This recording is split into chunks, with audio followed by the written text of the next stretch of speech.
Praise the Lord, জয় যিশু। খ্রিস্ট যিশুতে প্রিয়জনেরা, ঈশ্বরের সন্তান,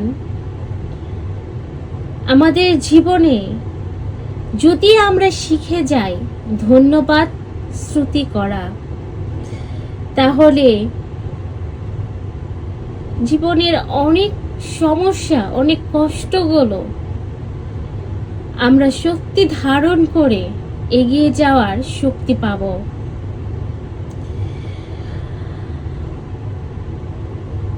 আদতে আমরা প্রতিনিয়ত প্রভুর স্তুতি এবং ধন্যবাদ জানাই কিনা? প্রভুকে ধন্যবাদ জানাও, তিনি যে মঙ্গলময়, তার কৃপা যে চিরস্থায়ী। এই শ্যাম সঙ্গীতটা আমার অনেক পছন্দের এবং প্রিয়।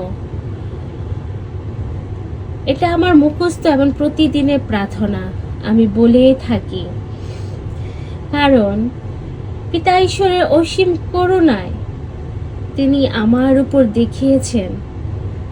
তাই আমার জীবনের প্রতিটি ঘটনায়, সেটা আনন্দের হোক, কষ্টের হোক, বেদনার হোক, আমি তাকে কখনো ধন্যবাদ স্তুতি করতে ভুলে যাই না।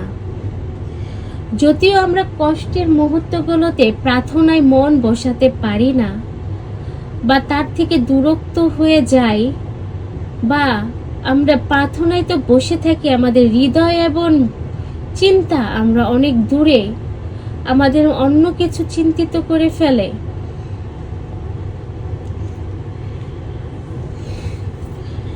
আজকে তোমায় বলছে প্রভু, আমার হারানো মেষগুলো।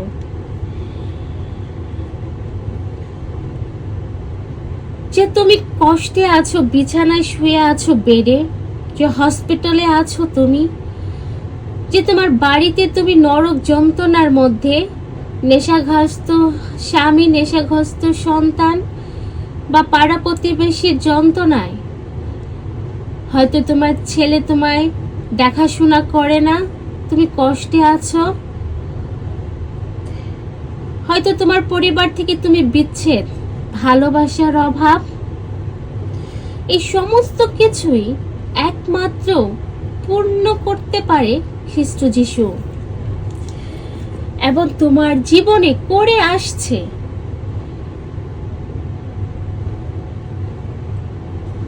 আর তখন যদি আমরা জানতে পারি তার ভালোবাসায়, তার প্রেমে আমাদের জীবনে অনুগ্রহ, আশীর্বাদ নিয়ে আসছে, এবং এই সমস্যাগুলোর ঊর্ধ্বে যখন আমরা যেতে পারছি, তাকে ধন্যবাদ জানাও। আসুন আমরা বাইবেল শুনি শ্যাম সঙ্গীত 107:1 থেকে। প্রভুকে ধন্যবাদ জানাও, তিনি যে মঙ্গলময়, তার কৃপা যে চিরস্থায়ী। এ কথা তারাই বলুক, প্রভু যাদের মুক্তিকর্ম সাধন করলেন, শত্রুর হাত থেকে মুক্ত করলেন, পূর্ব পশ্চিম উত্তর দক্ষিণ নানা দেশ থেকে তাদের সংগ্রহ করলেন। তারা ঘুরছিল প্রান্তে মরু দেশে, পাচ্ছিল না বাস করার মতো কোনো নগরের পথ। তারা ক্ষুধিত তৃষ্ণিত ছিল, মুছে যাচ্ছিল তাদের প্রাণ। এ কথাই তারাই বলুক, ইসরায়েলের সন্তানেরা। প্রভু বলছেন, আমাদের হারানো মেষগুলো শয়তানের হাত থেকে মুক্ত করেছেন প্রভু আমাদের ক্রুশে জীবন দিয়ে। তাই বারবার শয়তানের কাছে নিজেকে সঁপে দিতে নেই। পূর্ব পশ্চিম উত্তর দক্ষিণ নানা দেশ থেকে যাদের সংগ্রহ করলেন। তুমি কোথায় আছো, কত দূরে আছো, সব জায়গায় তার চোখ যাচ্ছে তোমার দিকে। তুমি কষ্টে আছো, তুমি দুঃখে আছো, ভালোবাসার অভাবে আছো, তোমার আর্থিক সমস্যা, তোমার শারীরিক কষ্ট, অসুস্থতা, দারিদ্রতা, পূর্ব পশ্চিম উত্তর দক্ষিণ সারা জায়গায় ঘুরে ঘুরে ইসরায়েলের হারানো মেষগুলোকে খুঁজেন। ইসরায়েলের রাজা খ্রিস্ট যিশু তোমাকে খুঁজছেন, এবং তোমাকে খুঁজে পেয়েছে, নিরাময় করছেন। কারণ শত্রুর হাত থেকে তিনি আমাদের মুক্ত করে দিয়েছেন। 2000 বছর আগে ক্রুশবদ্ধ যিশু দ্বারা আমরা আমি এবং আপনারা মুক্তি লাভ করেছি। তাই এখনো আমরা বসে কান্না করি, এখনো আমরা নিরাশায়, হতাশায়, অসহায় হয়ে থাকি। কারণ আমরা যখন জানতাম না তখন আমরা ঘুরতাম, যখন আমরা পাপের বন্ধনে থাকি, অসুস্থের বন্ধনে থাকি, পাপে পড়ে থাকি, তখন আমরা মরু প্রান্তে প্রান্তে ঘুরে বেড়াই, একই জায়গায় দিয়ে ঘুরতেই থাকি। আমরা কোনো স্থায়ী পাচ্ছি না, শান্তি পাচ্ছি না, বাস করার মতো কোনো জায়গায় পাচ্ছি না। কিন্তু যিশু বললেন তারা ক্ষুধিত তৃষ্ণিত ছিল, মুছে যাচ্ছিল তাদের প্রাণ। সেই শকটে তারা প্রভুকে চিৎকার করে ডাকলো। সমস্ত ক্লেশ থেকে তিনি তাদের উদ্ধার করলেন, সরল পথে তাদের নিয়ে চললেন। বাস করার মতো একটি নগরে তারা যেন যেতেই পারে। তারা প্রভুকে ধন্যবাদ দিক তার কৃপার জন্য, আদম সন্তানদের প্রতি তার আশ্চর্য কর্মকৃতির জন্য। তিনি যে পরিতৃপ্ত করেছেন তিশাতুরের প্রাণ, ক্ষুধিতের প্রাণ পরিপূর্ণ করেছেন মঙ্গল দানে। খ্রিস্ট যিশুতে ঈশ্বরের সন্তানেরা প্রভু কি বলছেন, আমাদের জীবনটা যেন আমরা থ্যাঙ্কস গিভিং করে ফেলি। যখনই কষ্ট আসে, ঈশ্বর তোমাকে ধন্যবাদ। যতই পরিস্থিতি আসে, ঈশ্বর তোমাকে ধন্যবাদ। বলা অনেক সহজ, করা অনেক কঠিন। বাট তুমি যখন শুরু করবে অতটাও কঠিন লাগবে না যতটা তুমি চিন্তায় কঠিন করে তোলো। এটা আমার বাস্তব জীবনের সাক্ষ্য থেকে বলছি, কারণ আমিও যিশু ছাড়া ঘুরছিলাম প্রান্তে প্রান্তে দিশাহারা হয়ে। খাবার খেয়েও যেন তৃপ্তি নেই, আনন্দে থেকেও যেন আনন্দ নেই, শান্তি যাচনা করলো যেন শান্তিতে ছিলাম না। আমিও ঘুরছিলাম প্রান্তে প্রান্তে, আর প্রভু আমায় খুঁজে নিয়েছিলেন এবং আমাকে মুক্ত করে দিলেন পাপ থেকে। তাই এই বাণীটা, এই সামসঙ্গীতটা আমার জীবনে অনেক প্রিয়, এমনকি আমার শ্বাস প্রশ্বাসের সাথে মিশে গেছে। প্রতিদিন আমি তা বলেই থাকি। যখনই আমি প্রার্থনা করি, এই সামসঙ্গীতটা প্রতিটি রোজই ব্যাতের লাস্টে আমি বলি, প্রভুকে ধন্যবাদ জানাও, কারণ তিনি মঙ্গলময়, তার কৃপা যে চিরস্থায়ী। কারণ আমি জানি তার অসীম কৃপা আমার জীবনে এসেছেন বলে আজকে আমি তোমাকে এই মিডিয়া দ্বারা ঈশ্বরের বাণী শোনাতে পারছি এবং তার প্রচার কাজ করতে পারছি তার অসীম করুণার জন্য। কারণ 7 বছর আগে আমি এমনটাও ছিলাম না, কখনো বাইবেলই পড়িনি এবং বাইবেল প্রচার করা তো দূরের কথা। তাই তিনি আমায় খুঁজেছেন, নিরাময় করেছেন, মুক্ত করেছেন আমাকে এই পাপময় জীবন থেকে, শয়তানের হাত থেকে। তার অসীম করুণা আমায় দিয়েছেন। তাই আমার জীবনে প্রতিটি শ্বাস প্রশ্বাসে আমি প্রভুকে ধন্যবাদ জানাই সমস্ত কিছুর জন্য। তাই খ্রিস্ট যিশু ঈশ্বরের সন্তান, আজকে তোমাকেও বলছি, এই বাণীটা খুবই স্পর্শকাতর এবং মিনিংফুল। তুমি যখন পড়বে, ঈশ্বর কি বলতে চাচ্ছেন, কোথায় থেকে তোমাকে খুঁজছেন, তোমাকে চেষ্টা করছে, তোমাকে খুঁজেছে। হয়তো তুমি বুঝতে পারছো না, হয়তো বুঝেছ, হয়তো তুমি উপলব্ধি করতে পারছো না। গুরুতর অসুস্থ থেকে হয়তো তোমায় ফিরিয়ে এনেছেন প্রভু। কোনো ভয়ঙ্কর সমস্যা, কোনো অ্যাক্সিডেন্ট থেকে তোমায় রক্ষা করেছেন প্রভু। তার থেকে ফিরে আসার জন্য অনেকবার তোমাকে পরীক্ষার মধ্যে পড়তে হয়েছে, তোমাকে ডেকেছেন প্রভু। কিন্তু আদৌ থেকে আমরা শুনি আমাদের কান দিয়ে, হৃদয় দিয়ে।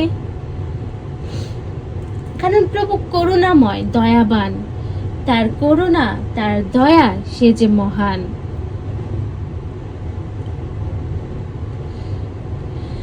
তাই তোমার সমস্ত কিছুর জন্য, প্রতিদিনে যা কিছু তুমি পেয়ে থাকো, তার জন্য ঈশ্বরকে ধন্যবাদ স্তুতি করেই থাকো। যখন তোমার কষ্ট আসে, যখন তুমি ধন্যবাদ স্তুতি করবে, সেটা প্রমোশন হয়ে তোমাকে পুরস্কৃত করে দেবে। কারণ এটার গোপন তথ্য হলো তুমি তার প্রতি বিশ্বস্ত, তুমি তাকে ভালোবাসো।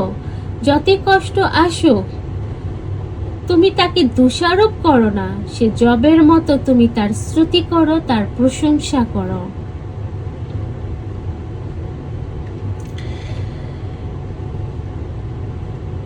তাই ঈশ্বর বলতে চায়, আমার মেষগুলো আমায় অনুসরণ করো, আমার কণ্ঠ তোমরা জানো, তাই আমার পিছু পিছু আসো।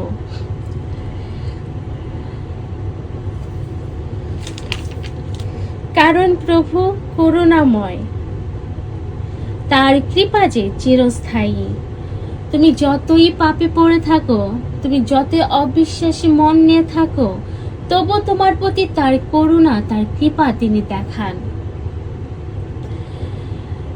এটাই হলো তোমাকে মন পরিবর্তন করার প্রেরণা, তার কাছে ফিরে আসা।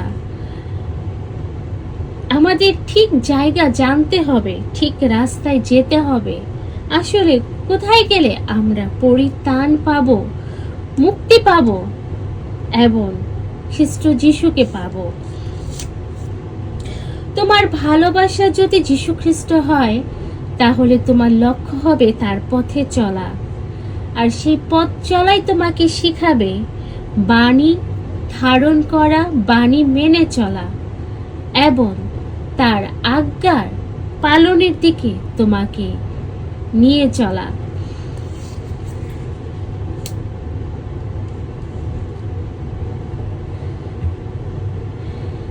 তুমি ক্ষুধিত তৃষ্ণিত, তোমার প্রাণ মুছে যাচ্ছে বেদনায়, কষ্টে, চিন্তায় ধারায়, কিন্তু এই সংকটের দিনে তুমি একবার তোমার খ্রিস্টপ্রভুকে ডাকো, চিৎকার করে ডাকো। সমস্ত ক্লেশ থেকে তিনি তোমায় উদ্ধার করবেন, কারণ তিনি বললেন, সেই সংকটে তারা প্রভুকে চিৎকার করে ডাকলো, সংকট থেকে তিনি তাদের উদ্ধার করলেন, সরল পথে তাদের নিয়ে চললেন। তোমাকে তার পথ দেখিয়ে দেবে, চলতে সাহায্য করবে পবিত্র আত্মা। তাই ঈশ্বরের সন্তান, আমরা পরিস্থিতিতেও যখন কিছু বলতেও না পারি, যেন বলি, প্রভু তোমাকে বিশ্বাস করি, তোমাকে ধন্যবাদ জানাই, তোমার প্রশংসা করি। প্রভু তোমাকে ধন্যবাদ জানাই। Thank you Jesus.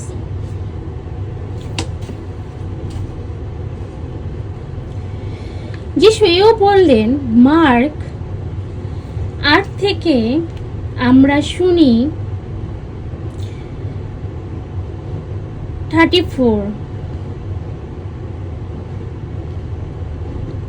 কেউ যদি আমার পিছু আসার ইচ্ছা করে, সে নিজেকে অস্বীকার করুক ও নিজেই ক্রুশ তুলে নিয়ে আমায় অনুসরণ করুক। কেননা যে কেউ নিজের প্রাণ বাঁচাতে চায়, সে তা হারাবে, আর যে কেউ আমার জন্য, সুসমাচারের জন্য নিজের প্রাণ হারায়, সে তা বাঁচিয়ে রাখবে।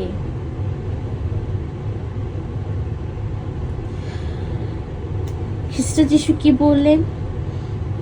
তুমি তোমাকে বাঁচাতে পারো না, কিন্তু তোমার হৃদয়, তোমার জীবন যদি ঈশ্বরের কাছে সমর্পণ করো, তাহলে তুমি জীবন পাবে।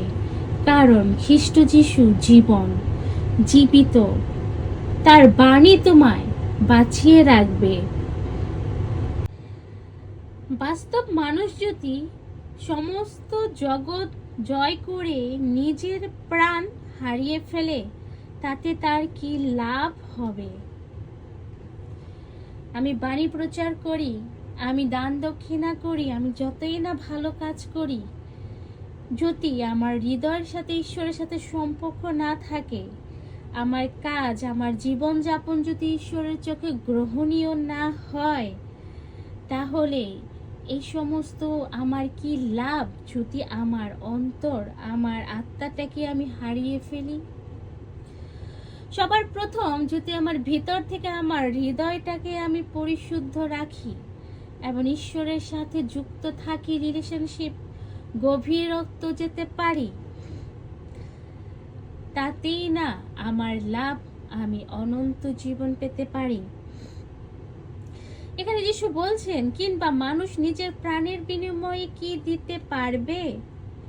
কেননা যে কেউ এই প্রজন্মের বেবিচারী ও পাপী মানুষদের মধ্যে আমার ও আমার বাণীর বিষয়ে লজ্জাবোধ করে, মানবপুত্র যখন পবিত্র দূতবাহিনীদের সঙ্গে নিজের পিতার গৌরবে আসবেন, তখন তার বিষয়েও লজ্জাবোধ করবেন। তাই ঈশ্বরের বাণী সকল ব্যক্তির কাছে আমাদের ছড়িয়ে দেওয়ার মতো একটা সাহস, একটা আগুন জ্বলা চাই। নেশাবানদের কাছে পৌঁছে দেওয়া, বেবিচারীদের কাছে পৌঁছে দেওয়া, অবিশ্বাসী এবং কঠিন হৃদয় মানুষের কাছে তুমি নিয়ে যাও, তাদের বাণী শোনাও। যদি তারা গ্রহণ করে তারা মুক্তি লাভ করবে, আর যদি তারা গ্রহণ না করে তিনি তার পাপী তা পড়বে। এমন একজন পরিবার ভেঙে যাওয়া আমার কাছে প্রার্থনা চাইলো, আমি তার ওয়াইফকে সে প্রার্থনাগুলো দিলাম, তার জন্য প্রার্থনা করলাম এবং তার হাজব্যান্ডকে ঈশ্বরের বাণী পাঠালাম। উনি গ্রহণ করতে চাইলো না, তর্কাতর্কি করতে শুরু করলো। আমি তাকে বললাম, তুমি যদি গ্রহণ করতে না চাও না করো, ঈশ্বরের বাণী তোমার কাছে পাঠানো প্রয়োজন, তাই আমি পাঠালাম, গ্রহণ করা তোমার ব্যাপার। যদি তুমি গ্রহণ করো তুমি মুক্তি পাবে, পরিত্রাণ পাবে। এই বলে আমি ফোন রেখে দিলাম। তার কিছুদিন পরে তার অনেক খারাপ পরিস্থিতি এবং আরো আগের পরিস্থিতি আরো খারাপ পরিস্থিতি হয়ে গেল। তখন তাদের দুজনকে না, তার ওয়াইফ আমার কাছে আসলো, তখন ওনাকে আমি একজন আধ্যাত্মিক ফাদারের সাথে যোগাযোগ করিয়ে দিলাম। প্রভু এভাবে সবাইকে করুণা আশীর্বাদ দিয়ে যান, কিন্তু আমাদের পাত্র যদি ফোটা থাকে, গ্রহণ করার মতো যদি প্রস্তুত না হই, আমরা তা পাই না আর দোষারোপ করেই থাকি, প্রভু আমায় দেখে না, কিছু দেয় না। তেমনি আমার আধ্যাত্মিক জীবনে আমি জানি আমার আধ্যাত্মিক জীবন কেমন, তোমার ধর্মময়তায়, তোমারই পরিশ্রমে বিশ্বাসী তোমার আধ্যাত্মিক জীবন, অন্যের জাজ বিচারের নয়। তুমি নিজেই নিজের জাজ বিচার করো। আসলে ভিতর থেকে আমরা কতটুকু শুদ্ধ, আমি কতটুকু ঈশ্বরের সাথে বিশ্বস্ত। আমি যদি উপরে দেখাই তাহলে আমি বেশি দূর পর্যন্ত যেতে পারবো না, কারণ সত্য প্রকাশ হবে এবং অন্ধকার আলোতে পরিণত হবে। তাই ঈশ্বরের সন্তান আমরা যতই যা করি না কেন, যেন তা তুচ্ছ ফেলে দেওয়ার মতোই না হয়। আমার জীবনযাপন, আমার প্রার্থনা, আমার উপবাস, আমার দান দক্ষিণা, আমি যাই করি না কেন সবটাই যেন কার্যকারী হয়, যেন দেখানো না হয়। তাহলে ঈশ্বরের কাছে আমাকে নিজেকে গ্রহণীয় হতে হবে। তার সাথে আমার সম্পর্কটা কতটুকু গভীর, আমি কতটুকু বিশ্বস্ত তার সাথে, কতটুকু আমি পরিবর্তন করছি আমার জীবনকে, অন্যের বিরুদ্ধে না বলা, গজগজ না করা, যাই করি না কেন অন্যকে প্রচার করে না বেড়ানো। আমি যখন ভিতর থেকে নিজেকে সমর্পণ করে শুধরাতে পারবো, আমাকে বাইরে প্রেজেন্ট করার প্রয়োজন হবে না, কারণ যেটা ভিতরে সেটা বাইরে প্রকাশ পাবে।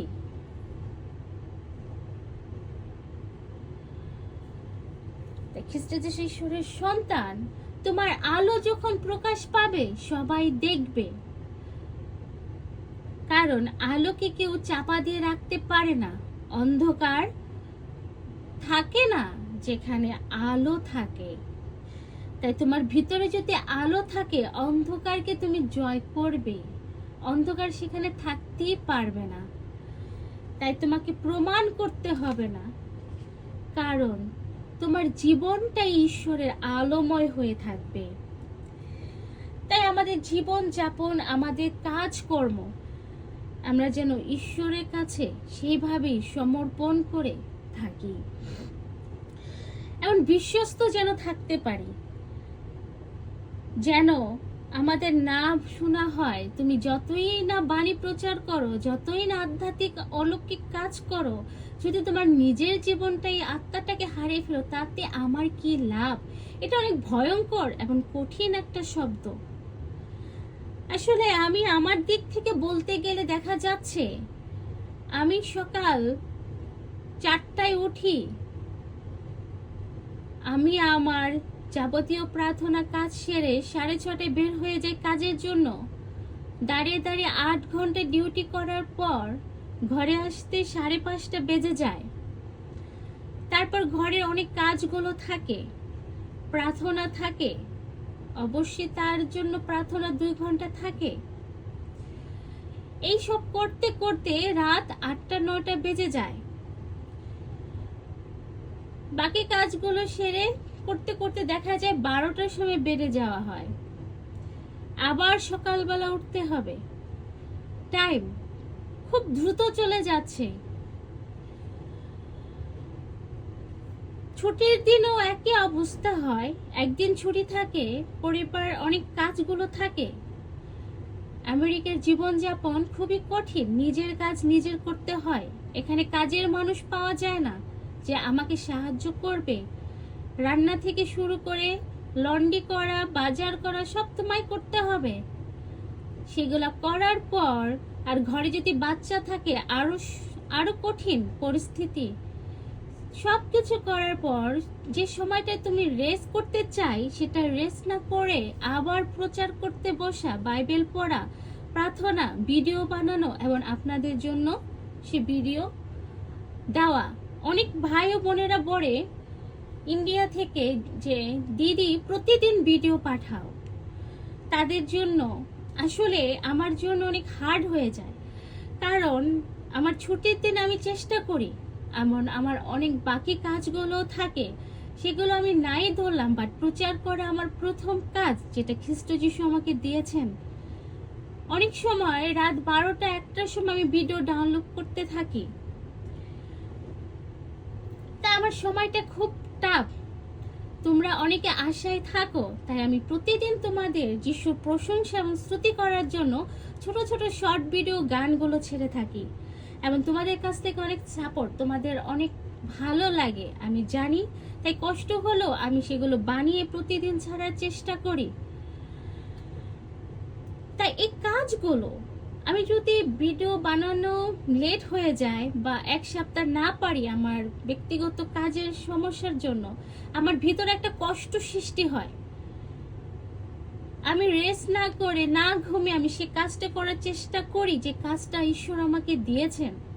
এই যে আমি বলি আমি এত কষ্ট করি, আমি একটুকু সময় পাই না, বাট আমি যতটুকু সময় পাই আমার কাজের জন্য মনে হয় যে আমার সময়টা খুব কম। তাতে আমার কি লাভ যদি আমার নিজের আত্মার জন্য, নিজের জন্য আমি কিছুই না করতে পারি, ঈশ্বরের চোখে গ্রহণীয় না হতে পারি?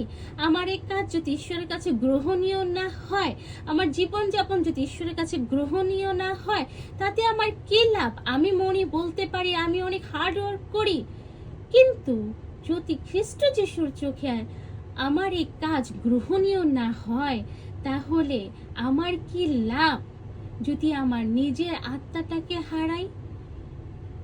তাই আমার প্রিয়জনেরা, ঈশ্বরের সন্তান, আমরা যেন ঈশ্বরের সাথে যুক্ত থাকতে পারি, বিশ্বস্ত থাকতে পারি। যতই পরিস্থিতি আসুক, যেন আমরা তাকে ধরে থাকতে পারি, এবং সেটাই আমরা তাকে ধন্যবাদ স্তুতি করে যেন যেতে পারি। আমার জীবনে অনেক কঠিন সমস্যাগুলো আমি ফেস করেছি, কিন্তু কখনো তাকে দোষারোপ করার আমার ভিতরে এমন দুঃসাহস সৃষ্টি হয়নি। কান্না করেছি, বলেছি, প্রভু কেন এমন হয়? তুমি কোথায়? তুমি আসো, আমাকে ধরো।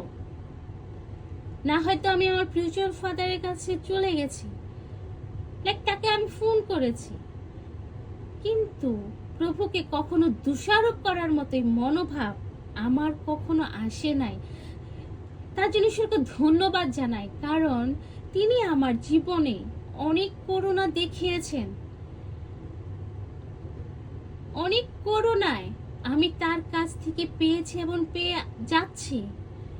তাই প্রভুকে ধন্যবাদ জানাই আমার সমস্ত কিছুর জন্য।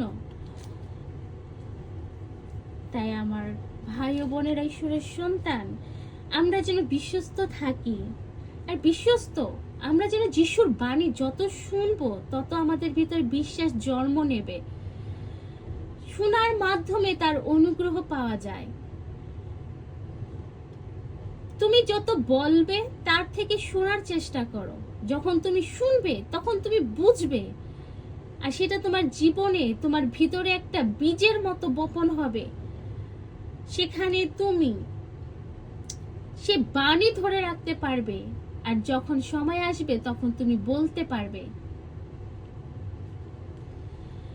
যে ব্যক্তি শুনে, যার শোনার কৃপা এবং ধৈর্য আছে, সে ব্যক্তি করতেও পারে এবং সেই পথে চলতে পারে। যদি তোমার শোনার ধৈর্য কম, বলতেই তুমি অস্থির, তাহলে সমস্যা। তাই ঈশ্বরের কাছে কৃপা চাও যেন তুমি শুনতে পাও। আমি অনেক বলি কম, প্রচারেই বলি, কিন্তু আমি শুনি 24 আওয়ার্স। আমি ঈশ্বরের কথা শুনতেই থাকি, তার বাইবেল শুনতেই থাকি। আমি শুনতে কখনো ক্লান্ত হই না, আমি নিরাশও হই না।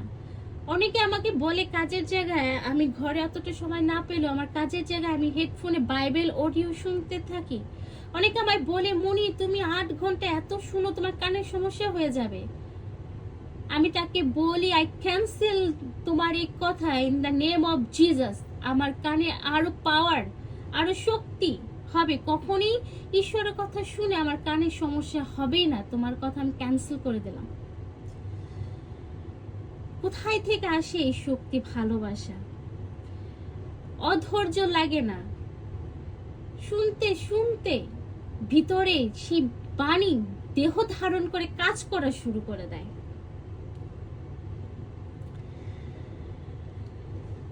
তাই ঈশ্বরের সন্তান, যখন আমরা শুনবো তখন ভিতরে আমাদের জন্ম নেবে। তারপর যখন আমরা বাইবেল পড়তে বসবো, তখন ঈশ্বরের কণ্ঠ আমরা শুনবো। তখন পবিত্রতার ডাইরেকশন তুমি বুঝতে পারবে তোমার জীবনে কি, তোমার জীবন কিসের জন্য উদ্দেশ্য, কি কাজ করতে হবে। তখন তুমি জানতে পারবে, বুঝতে পারবে। তাই ঈশ্বরের সন্তান, আমরা যেন ক্লান্ত না হয়ে যাই, আর এমনও যেন না করি যে উপরেই শুধু দেখাই, ভিতরটাই খালি। আমাদের উপরে দেখাবার প্রয়োজন নয়। যখন তুমি ভিতর থেকে ভরে যাবে, সেটা উপরে এমনি উছলে পড়বে।